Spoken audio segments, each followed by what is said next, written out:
This is Andre Damon reporting for the World Socialist website. The demonstrations in Madison, Wisconsin have reached between 50 and 100,000 people today as workers, students, and their families flooded the central square of the Capitol to voice their opposition to the austerity measures proposed by Governor Scott Walker. Show me what democracy looks like! This is what democracy looks like! Tell me what democracy looks like! This is what democracy looks like! Tell me what democracy looks like! This is what democracy looks like!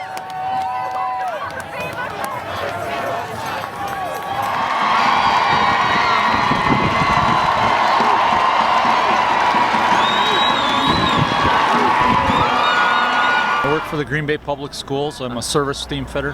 What I take care of is all the energy management control systems. We have 38 buildings, and take care of all the energy control systems. Try to save energy, save money for the taxpayers. We teach our kids not to bully other kids, and here we are, grown human beings, and we're being bullied by one person, by our governor, who I think he's just a puppet for the big businessmen.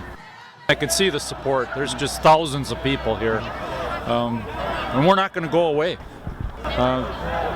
This is going to be a battle, or a war, I should say. They can win battles, but we'll see who wins the war. The people have to take control of the state. Right now, it's being run by select few, just like who's making the money is select few.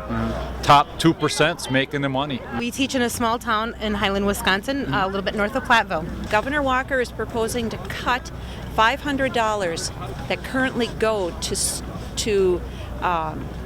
student part of the student budget. Each school gets paid a certain amount for every student that they have, and he wants to cut across the board $500 for every student in the state of Wisconsin. We made our concessions on our benefits last year. We took a very big cut in our health insurance to help our school district, and on top of that, every teacher that I work with in our 27 teacher staff works many hours over what our contract says. We do not teach to the contract. We pay our own money for supplies. We do things for our students way above and beyond because we care about them and we're connected to them.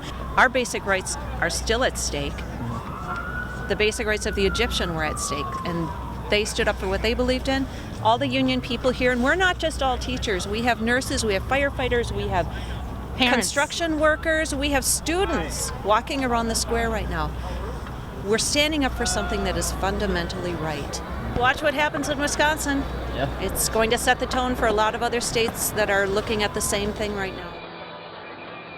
I'm a sprinkler fitter from Chicago, Illinois, local 281. This is a bigger thing than just, unions. This is about preventing the race to the bottom. We're educated in the fact that we know what's safe and we know what's not safe, and that goes into teachers. Why can't they have a right to say, we shouldn't have 50 kids in a class, or we shouldn't have 30 kids in a class.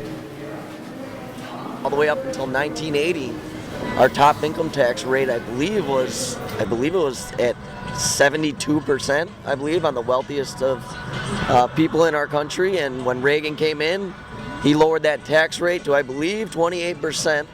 And then he doubled the income tax on those workers earning $40,000 or less. And it's an attack on the middle class, and I don't think it's right. And I think these states that complain about not having money to keep their programs running, it's because of our national policy.